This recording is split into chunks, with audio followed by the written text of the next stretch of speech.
Hey guys, it's your boy Trav, coming at you with a tips and tricks video for Rainbow Six Siege. This will be video one of a series for tips and tricks, helping everybody out with Rainbow Six Siege.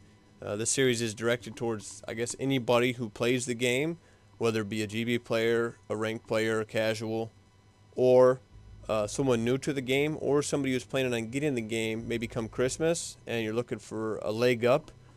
So you can jump the skill gap a little bit quicker by having a couple ideas, stuff to play with. If you already know these tips and tricks, it's just going to reaffirm some things you already know.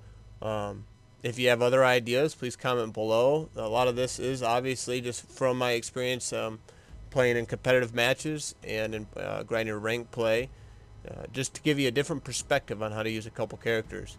So we're going to go through a couple of the defenders in this video, and then we'll continue in the next video, and then we'll start covering down on attackers. We'll go through map strats and stuff like that later on, so stay tuned for more videos. Strap in, let's get dirty. So the first guy is Smoke. Okay, so we have Smoke and Mute for the first class of defenders. Alright, now Smoke uses a let me back up here. Smoke uses a remote gas grenade, okay, and it's a remote detonator, so you can throw out the gas and hit the detonator whenever you want, as long as the gas is still up. He's going to have a total of 3 gas grenades, but you can only use 1 at a time. Just like any throwable, like C4, you can only throw 1 and use it at the same time. You can't throw all 3 out.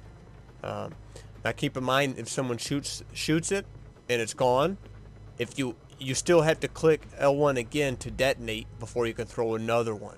Alright, you'll see it flashing at the bottom. We'll get into that. So let's get to a map and see what we could do with Smoke. Alright guys, so with Smoke you have a couple different options for loadout. Primary weapon, you have an FMG or you have a shotgun. Both of them are good for different situations. I really like this FMG, and I run it with a laser, flash hider, and red dot. Because I like to roam with Smoke, or I'm pretty mobile, so red dot's not an issue. You also have SMG as the sidearm or a pistol, and nitrocell or barbed wire. So anyway, I got the pistol out. Normally I use the other SMG, which is awesome. But anyway, after you've picked your loadout, you have to decide what to do with Smoke. Like I said, I like to use him as a roamer, but you can also use him as a defensive player staying near an objective. So here we are on a house. Okay, I have the A-B split. A's downstairs, B's on the first floor in the pool room. So let's say I'm barricading walls. 10 seconds. Okay, so I have a couple things barricaded, and I'm pretty much stuck in this objective room playing defensive. Alright. Keep an eye out for Op 4 attempting to defuse your bomb. One way I could use Smoke is I could pre-place it.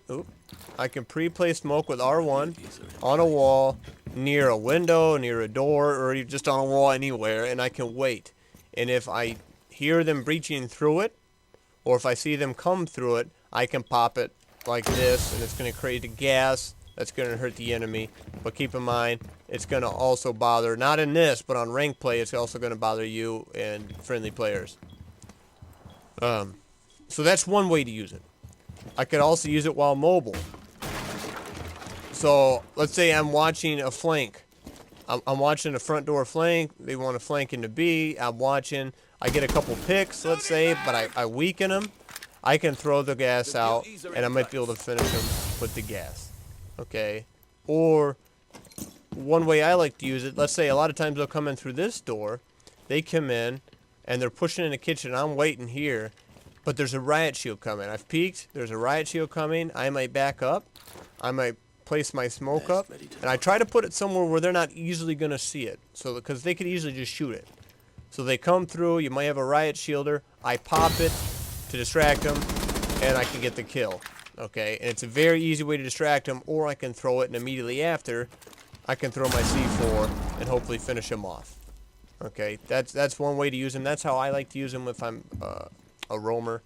is to use it in conjunction with C4 or to use it to slow down enemies, because a lot of times when you're roaming, it might be you and you have to take on a team of 2, maybe 3, and hopefully you don't have to take them on, but if you do, you have smoke there to kind of suffocate them, to discoordinate them, so maybe at least you can get a pick or 2, use your C4, whatever you got to do.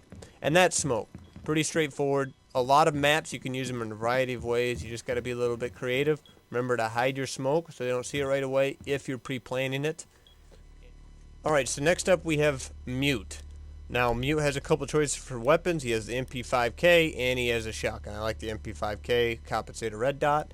He has a single pistol and he has the nitro cell or shield, depending how you want to use them, whatever fits your game style. So let's get into it. We'll go to garage because that's the most common defense in the house. Secure the area. Keep the bombs And it helps cover what I want to discuss over here. Alright, so with Mute. Okay, so let's say I'm fortifying major points of entry like these garage doors. Leave the mission area. Okay, so I could get these 2 and my teammates could get the rest of them. And we're covering down in this garage door entry. So this is a major point of entry for the bombs or the hostage.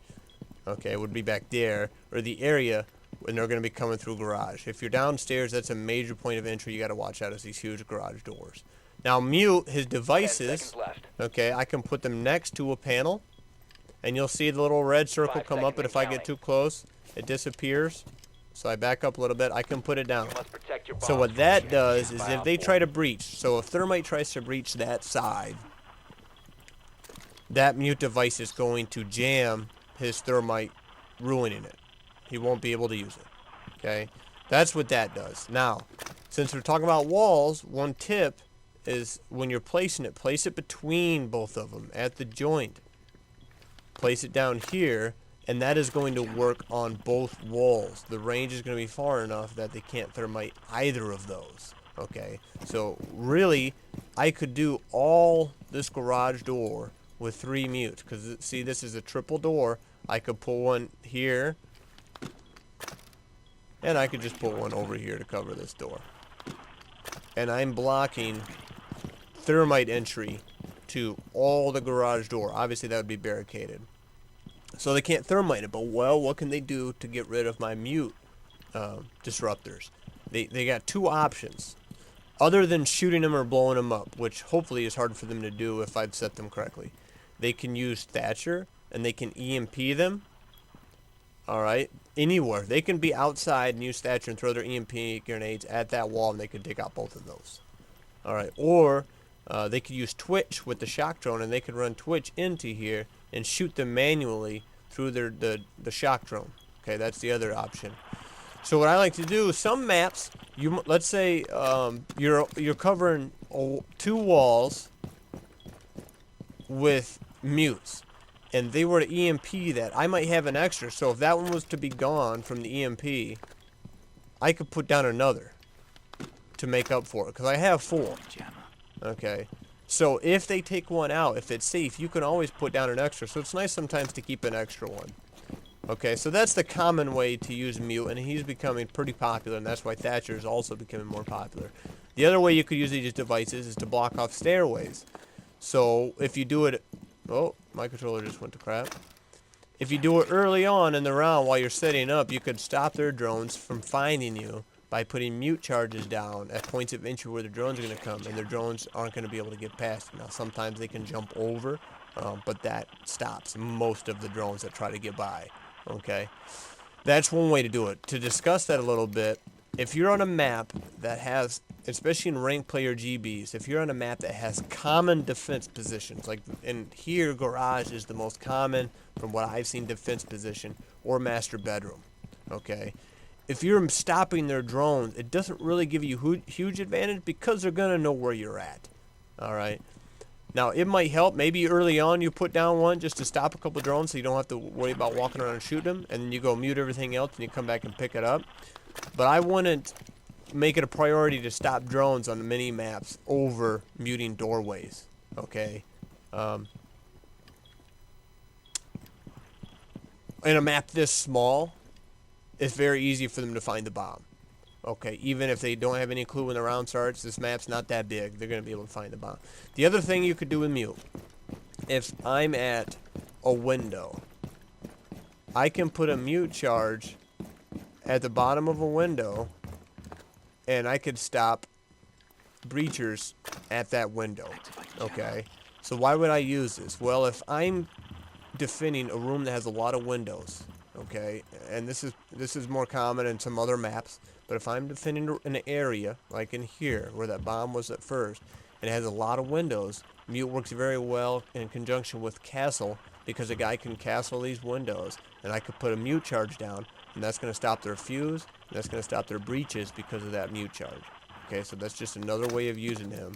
So think outside the box, see what you like to do, and remember, mute the points of entry. That's primary. Okay, and then worry about drones. Or if you have extras, stop a drone or two, and then move it to a point of entry so you can stop the breachers. Okay, and that's going to make a big difference for your team and for your win-loss ratio. So thanks, guys. That's the first episode. Catch back with me later for episode number 2 of Tips and Tricks of Rainbow Six Siege. If you like what you see, please leave a thumbs up. If you have comments on suggestions of what you would like to see in the future, please let me know in the comments. As always, this is your boy Trav. Over and out.